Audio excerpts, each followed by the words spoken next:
네, 안녕하십니까. 오늘도 초대 손님은 나사렛대학교의 김종인 교수님이신데 코스윈 빌리지 김종인의 재활복지 TV와 오비시더원 방송의 김용환의 시선 아침반과 공동을 론칭하는 것으로 진행하겠습니다. 네, 감사합니다. 예, 예.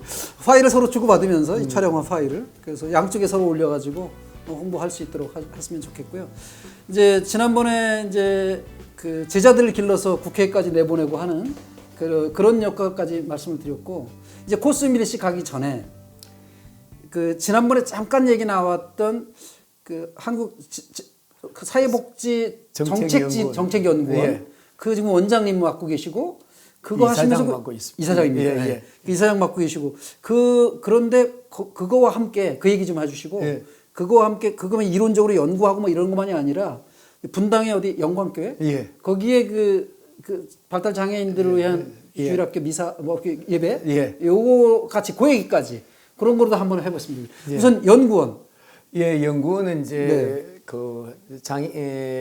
당시는 장애자라고 했죠. 네, 지금 네. 장애인인데 예. 그때 올림픽 할 때 너무나 장애인 쪽에 연구 개발도 없고 네, 척박했어요. 네, 네. 척박해서 그걸 좀 만들자고 해서 이제 연구원을 만들게 됐고, 예.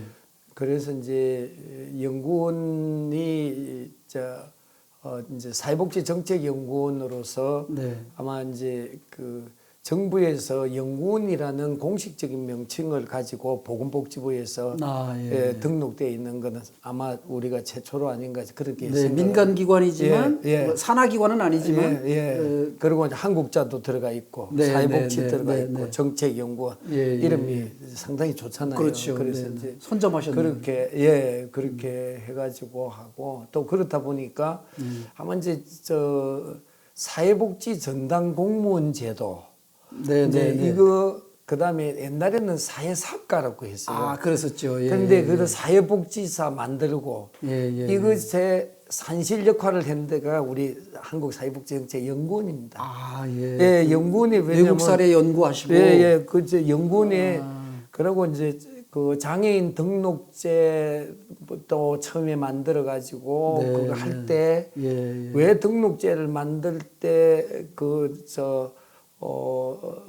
하는 정책적인 아젠다 이런 걸 만들고 좀 디자인해주고 한 데가 그 당시에는 이제 왜 이제 이것이 가능했는가 하면 여기 연구원의 원장을 하신 분이 원래 13대 14대 국회의원을 하다 보니까 그러니까 이제 그 당시에는 또 뭐 신한국당 뭐 한나라당 이런 데서 다 주도를 하니까 거의 여기가 연구원이 주체가 돼가지고 그런 일을 많이 했어요. 그렇게 해서 이제 그걸 만들어줬는데 이제 아무래도 연구원이 제가 이제 연구원장 또 이사장 이렇게 하면서 제가 이제 주로 많이 하는 연구가 주로 장애인의 재활, 이제 재활이라는 것이 주로 어떻게 하면 이 사람에게 단순히 사는 것이 아니고 의료나 이렇게 심리나 뭐 교육이나 이런 걸 통해서 직업까지 주느냐. 이제 그렇게 해서 뭐 그래서 복지를 해도 교수님의 고용복지, 그쪽이니까 일복지, 생산적 복지. 이제 이런 것 쪽으로 많이 해가지고 그래서 이제 여기 하다 보니까 뭐 전체 장애인도 했겠지만은 특히 우리 사회가 가장 지금 고민거리로 우리가 해결해야 될 과제라는 게 발달장애, 지적장애, 자폐성 장애. 그다음에 보지도 듣지도 말하지도 못하는 시청각장애.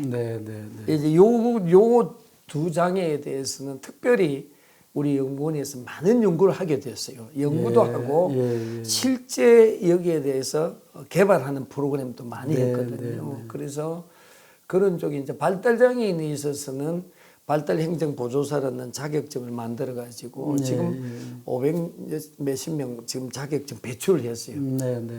배출을 해가지고 제가 이 코로나 와중에도 제주도, 창원, 뭐 강명 발달장애인들 뭐 적게는 5명, 많게는 10명 정도 넣어놓고 제가 첫 강의를 제가 합니다. 4시간을 제가 해요. 그래서 그러면 저 발달 장애인의 강점을 잡아냅니다. 끄집내서 하고 그리고 이제 여기 지금 좀 뭐 발달 장애인들에게 동영상 프로그램 같은 것도 우리가 개발해 가지고 여기 저 나중에 내가 보여드릴 수가 있습니다. 그 이제 그 앱도 있고 그런 것도 있고 하는 그런 것을 해가지고 가능하면 케어의 중심에서 이제 고용의 일을 하는 일하는 주체로 바꾸는 거 그것도 많이 하고 있고요. 그리고 한번 이제 시청각 장애인에 대해서 점어라든지 점어기 잘 이해가 안 됐을 거예요. 보지도 듣지도 말하지도 못하는 사람이 어떻게 소통합니까? 소통하는 방법을 우리가 점어하고 이제 이 촉수화 같은 것도 있거든요. 있는데 점어기를 우리 연구원에서 최초로 보건산업진흥원에 그걸 기금을 받았어요. 3년 동안 받아가지고 그걸 이제 개발해가지고 아직 상용화 표준화까지는 안 돼 있어요. 그러나 요걸 시켜야 됩니다. 시키고 이제 그걸 계기로 해가지고 시청각 장애인 관련된 법을 이제 2018년에 우리가 12월 3일 날 올렸는데 헬렌 켈러법이라고 헬렌 켈러인데 거기 아직까지 단독법은 안 되고 장애인 복지법 개정안에 2개 조항이 들어갔어요.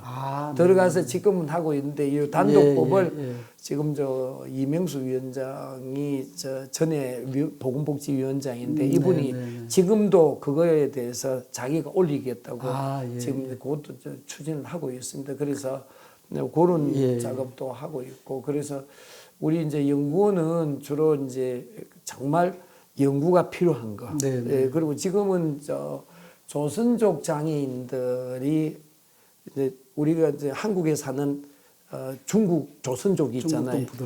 동포들인데 그 가정의 장애인들이 한 3만 5천 명 정도 되는 걸로 통계가 나옵니다. 그런데 그 사람들은 마스크도 하나 제대로 구입 못해요. 그렇죠. 왜냐하면 신분이 불안해가지고. 그래서 우리가 연구원에서 지금 사랑의 PC 나누기 본부를 해가지고 큰 PC를 수거를 해가지고 이제 이거 나눠주는 운동을 하고 있거든요. 거기 일하는 직원이 조선족 장애인이 휠체어 탄 장애인이 참 일을 잘합니다. 그래서 이제 그것이 인연이 돼가지고 우리가 이제 중국 저 연변자치주에서 파견돼 있는 한국 대표부가 있어요. 그쪽하고 이제 MOU를 맺어가지고 이제 이 사업을 이제 그분들의 정책적으로 지원할 거 아니면 우리가 좀 연계를 해가지고 이렇게 PC도 좀 나누고 이런 운동도 지금 하고 있는 그런 것도 지금 계획하고 있고. 사회복지정책연구원에서 연구한 결과를 중앙정부에 그 납품하시는 것도 있어요. 그래서 예산도 지원받을 수도 있고. 그게 실제로 국가 정책에 반영도 되고 법안으로도 완성이 되고.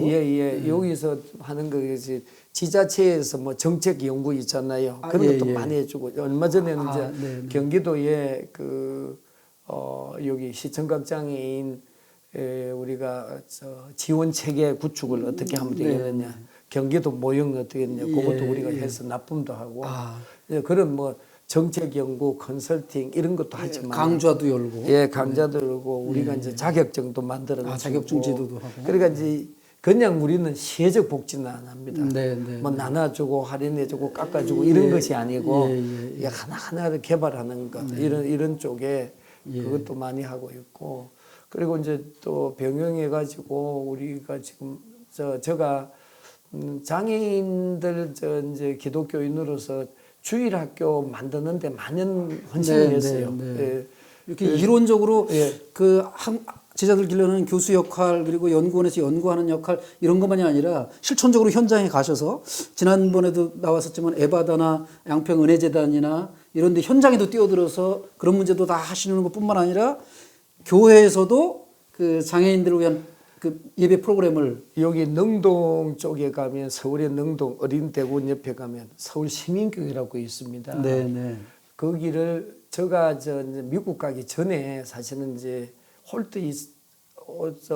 미국 가기 전에 극동방송 희망의 구름다리 진행을 좀 했잖아요. 3년 동안 할 때 89년 그때 뭘 만들었는가 하면 거기 장애인 발달 장애인 2명이 나와서 제가 주일 학교를 만들었어요. 그 아이들이 성경 공부를 배울 데가 없는 거예요. 그래서 그래 그것이 계기가 돼가지고 지금 현재 서울시민교회는 110명의 장애인의 교사가 89명, 90명 돼요. 그리고 거기 이제 큰 부서가 돼가지고 그거 덕에 강북에서는 서울 강북에서는 최초로 만들었거든요. 그래서 지금은 보면 장애인 주일학교가 하는 데가 그 운동을 제가 많이 했어요. 많이 제가 어디 강의를 안 한 교회가 없습니다. 사랑교회, 뭐 여기 소망교회, 할렐루야 교회, 임마누엘 교회 이름 다 들어본 대형 교회들 큰 대형 교회들 제가 다 다닙니다. 다니면서 교회에서 선데이 스쿨 하고 하는데 우리 이제 분당에 제가 섬기는 교회는 제가 나사렛 대학에 다니기 때문에 거기에 봉직하고 있기 때문에 그 학교 그 교회를 나가야 돼요. 그 분당에서 유일하게 있는 거가 영광교회라고 있는데 거기 발달장애인들이 그 나오는 장애인들이 있어가지고 거기는 말씀을 제가 직접 가르치는 설교는 하지 않고 바이블 스터디를 1시간 하거든요. 근데 여기 바이블 자기 주도하는 바이블 스터디 교재를 만들어져 있어요. 그래서 그걸 보면 그걸 한 3년만 하고 나면 아이들 다 바뀝니다. 그래서 일반 대학도 보내고 지금 다 오늘도 제가 이제 오늘 또 새벽에 이제 기도를 하는데 새벽 기도를 합니다. 제가 새벽 기도를 하면 그 오늘 또 이제 작업장 일터에 나가는 일하는 우리 이제 지금 중탑 초등학교 사서 교사로 오늘 또 재용이라는 친구가 나가 있어요. 일하고 있는데 그 친구를 위해서 제가 기도를 해주지요. 오늘 또 지금 성수동 이마트의 태영님께서 오늘 또 거기서 일을 하는데 지금 뭐 코로나 때문에 교회를 최근에 못 나와가지고 언제 나오느냐 그래 나와야 교회 나와야 교수님 빨리 보고 싶어요. 그래도 뭐 매일 문자가 옵니다. 매일 문자가 오고 그래서 그걸 이제 우리가 하고 있거든요. 그래서 저는 이제 이 발달 장애인들도 가지고 있는 능력이 상당히 다양하지 않습니까? 다양한데 그거를 다른 분의 능력을 잘 발굴해 가지고 연결하면 사회적인 일꾼도 키울 수 있고 그래서 이제 우리 코스인 빌리지에 이번에 이제 홍보 모델로 된 강민이라고 강민 씨라는 분이 있어요. 이 사람은 2000년도지요. 신입생 오리엔테이션 시간 때 신학부 야간에 미달이 돼가지고 딱 입학을 해가지고 있었던 거예요. 그래서 신학부 교수님이 신학부 교수님이 찾아왔어요. 저를 손을 끌고 가면서 희한한 아이가 하나 들어왔다고 그 가서 한번 봐달라고. 그래서 보니까 다운 정우군이에요. 그래서 저 아이가 신학을 해가 목사님이 될 수 있겠느냐. 하나님께서 제가 이렇게 얘기해서 하나님께서 뭐 기적을 베풀어 주면 되지 않겠느냐고. 근데 그날부터 제가 지도교수가 된 거예요. 그래서 키워가지고 2004년에 사랑의 말순시라는 영화에 데뷔를 합니다. 그때 이제 기획사가 있어가지고 데뷔를 해가지고 그래서 이제 저하고는 이제 한 20년 지기가 됐죠. 그래서 이번에 이제 영화 배우도 길러내셨군요. 영화 배우죠. 아시아 최초입니다. 나온정은 영화 배우. 지금도 뭐 뮤지컬까지 다 잘하잖아요. 그래서 뭐 배우도 하고 탤런트도 해보고. 그리고 지금도 뭐 활동을 많이 하고 있죠. 말씀드리면서 그러니까 예배를 다 발달 장애인들이 주일학교 예배를 따로 이렇게 모여서 하는 게 아니라 바이블 스터디만 바이블 스터디를 하고요. 스터디만 하시는 자기가 주도하도록 자꾸 해줘야 돼요. 자기가 내가 만난 하나님이 아니고 발달 장애인들도 하나님을 만나면 오늘 내가 요 이야기는 꼭 해야 되겠는데 그 자폐성 아이들은요. 우리 지금 8명 자폐가 8명인데 8명 중에 7명이 제가 보면 IQ가 130이 넘어요. 한국어로 하는 버블 IQ가 낮은 거지. 네, 네, 네. 원래 갖고 있는 IQ는 높다고요. 예, 예, 예. 그래서 모든 걸 받아들이는 것은 우리보다 더 네, 네, 정확한 것이 많고 예, 예. 길도 잘 찾아다니고 다 하는 것이 있어요. 네, 그래서 네, 여기 제가 여기 요 깔려 있는데 네. 네. 뭘 찾으시려고? 여기 이 발달장애인들 보는 세례 앱이에요. 세례 앱. 세례? 세례 문답을 하려고 세례 하면 문답할 때, 예. 우리가 예. 언어가 부족하기 때문에 예. 언어 표현이 없기 때문에 장애인 어렵거든요. 네, 발달장애 네, 지적 네. 자폐성이나 예, 예. 그런데 이제 요걸 가지고 요걸 앱을 개발하셨어요? 예, 앱을 딱 개발해 놨어요. 예. 천지창조. 예, 천지창조예요. 하나님께서 근데 이제 여기 하면 요걸 계속 봅니다. 네, 네. 보고 하면 하늘과 이게 아주 재미있게 구성이 돼서 교회 생활하는 거 보면 예, 이런 것을 개발해 가지고 네, 네. 낮과 밤을 만드셨어요. 예. 그래서 이제 이거를 주면 일반 사람들도 이거 좋아하죠. 예, 예. 그러면 이제 그 세례 문답하기 전에 이걸 갖고 연습을 하면 네, 네, 네. 이게 이제 개념화돼 가지고 자기가 돼 가지고 있는 거. 우리도 그렇잖아요. 영어로 뭐 물으면 잘 모르면 예, 예. 대답하기 곤란할 때 많잖아요. 네, 네, 네. 전 미국에서 공부할 때요. 참 어렵더라고요. 뭐 영어를 물었는데 지금 무슨 얘기인지 잘 못 알아듣겠어. 그냥 모르고 보고 웃어야지. 어이구 웃고 그런데 그러다 보면 전혀 엉뚱한 일도 일어나잖아요. 예, 그런데 예. 그러니까 이제 이 개념을 잘 잡아가지고 자기가 여기 이제 말씀을 쓰고 이렇게 하다 보면 하나의 우리가 보면 하나의 영의 지배를 받을 수가 있는 거예요. 네, 사람은 모든 사람은 하나의 신체적인 것, 정신적인 넘어 영성도 있다고 보는 거가 그것이 우리가 인간학 휴먼 사이언스 할 때 기본이거든요. 그래서 이제 그런 점에서 이분들도 한 분 한 분이 갖고 있는 발달장애인들도 정말 고귀한 것이 우리하고 다른 강점들이 많아요. 강점만. 다운 정훈 연기를 하니까 얼마나 강점이에요. 그런데 얼마나 순진무구하고 그거가 있잖아요. 그거를 잘 개발해 주면 된다는 것이. 그래서 이제 우리 연구원은 연구 정책 개발하고 이런 것도 하겠지만은 연구원에서 하는 것이 휴먼 디벨롭먼트.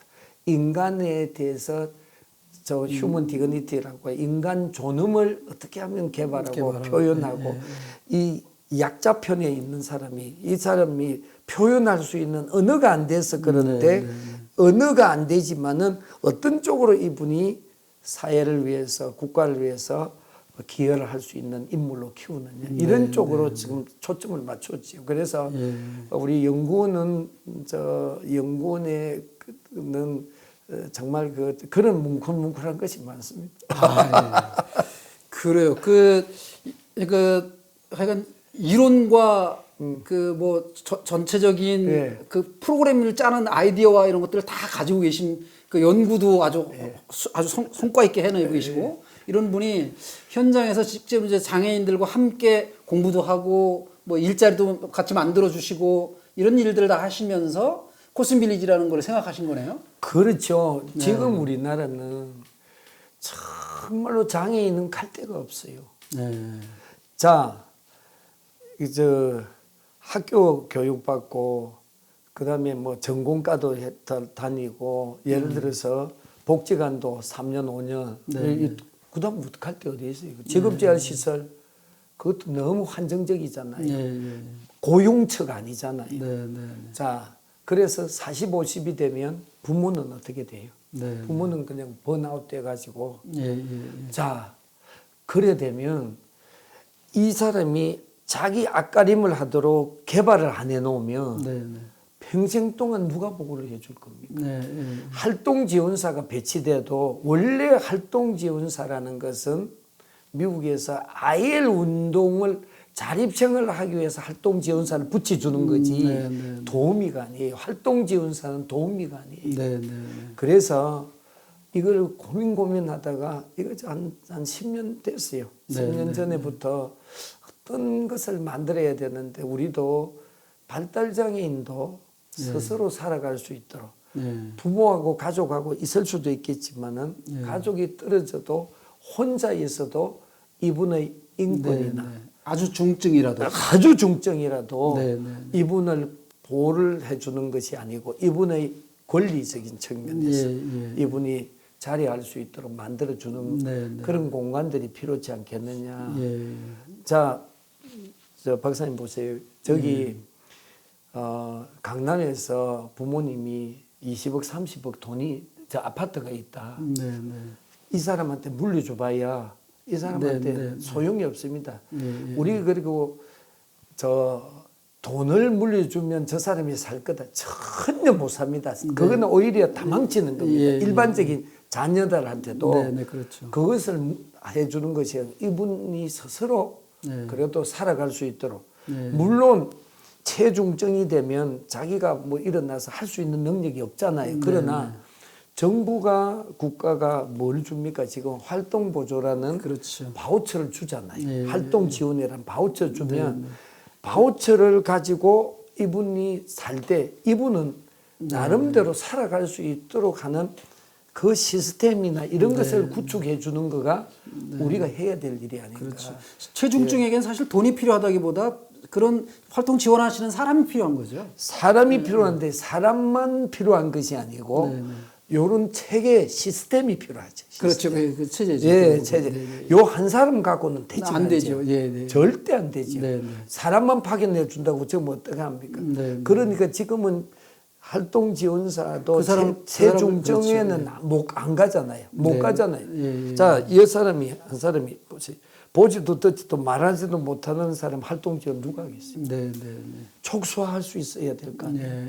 이 사람이 그러면 여기에 대한 인력도 전문 인력이 있어야 돼요. 그렇게 되려고 하니까 규모의 경제학도 있어야 되겠고 나름대로 이런 하나의 저 공동체 빌리지 마을이 시스템이 필요한 거예요. 시스템이 필요한데 지금 전통적인 시설 갖고는 안 된다. 안 되죠. 시설은 한번 들어가 보면 왜 시설의 주인은 누굽니까? 시설장입니다. 법인이 주인. 그걸로서 끝나는 거예요. 왜냐하면 정부에서 돈을 주기 때문에 이 사람들은 숫자 곱하기 돈이죠, 그냥. 이 사람은 바리케이트 용밖에 안 돼. 그렇잖아요. 이 사람 드러내놓고 우리 이런 사업합니다. 지금 사실은요 얻은 사업들이 어떻게 보면 복지관이나 어디든지 정말 생명에 대해서 애달파 안 하잖아요. 그냥 프로그램에 따라가기 때문에 요거는 우리가 좀 바꿔야 된다. 저는 바꾸고 가지고 한 분 한 분 여기 한 분 한 분이 소중한 생명이기 때문에 한 분 한 분을 우리가 담는 그것이 이제 코스인 빌리지는 단순히 지금 한 군데가 아닙니다. 이 운동이 일어나야 돼. 일어나 가지고 이것이 우리가 확산이 돼 가지고 코스인 빌리지 이제 구체적으로 들어가는 거는 다음 시간에 하는 걸로 하고요. 그 하여간 이게 저는 이제 첫 시간에도 그 말씀드렸던 것처럼 에바다를 통해서 처음 알게 된 교수님인데 이게 이제 교수님으로서 하시는 역할 충분히 다 제자들 가르치는 일, 뭐 연구하시는 일, 뭐 이런 다 하시면서도 일단 장애인들과 직접 몸으로 부딪혀서 뭐 함께 뭐 하시는 것을 실천적으로도 하고 계신 분이라 이런 분이 이런 코스인 빌리지 같은 뭐 프로그램을 진행한다고 해서 제가 혹시 뭐 참여해서 도와드릴 수 있는 게 없을까? 저는 사회복지 잘 모르지만 그래서 이제 사실은 이런 기획을 하게 됐어요. 그래서 큰 도움이 될 것 같고요. 이걸 시청하시는 분들께 그 김정인 교수님은 저는 믿을 만한 분이라고 소개를 하고요. 교수님께서는 또 교수님 팬들한테 구독 좀 많이. 아니 저는 우리 박사님은 지금 그러다 보니까 우리가 개오래 됐다 그죠? 그렇죠. 한 8, 9년 때부터 8, 9년 됐으니까 20년이 넘었다 그죠? 20년 넘었는데 저는 그 당시에 에바다 같이 고민하면서 참 이분은 정말 생명에 대해서 애달픔이 있는 분이구나. 그래서 거기 에바다에 그 이제 비리 척결도 하겠지만은 거기를 제대로 된 하나의 그 기관으로 제가 좀 사회복지나 이런 걸 좀 알았으면 뭐 프로그램도 개발하고 할 텐데 그건 전혀 뭐 그래도 그 다음부터 이제 이런 뭐 협동자 운동도 하시고 제가 그렇게 알고 있습니다. 그렇게 하니까 여러분들 저 이 방송 많이 구독도 해주시면 좋겠습니다. OBC 더원 방송도 구독해 주시고 여기 김종인의 재활복지 TV도 함께 구독해 주셨으면 좋겠습니다. 다음 시간에 뵙겠습니다. 고맙습니다. 고맙습니다.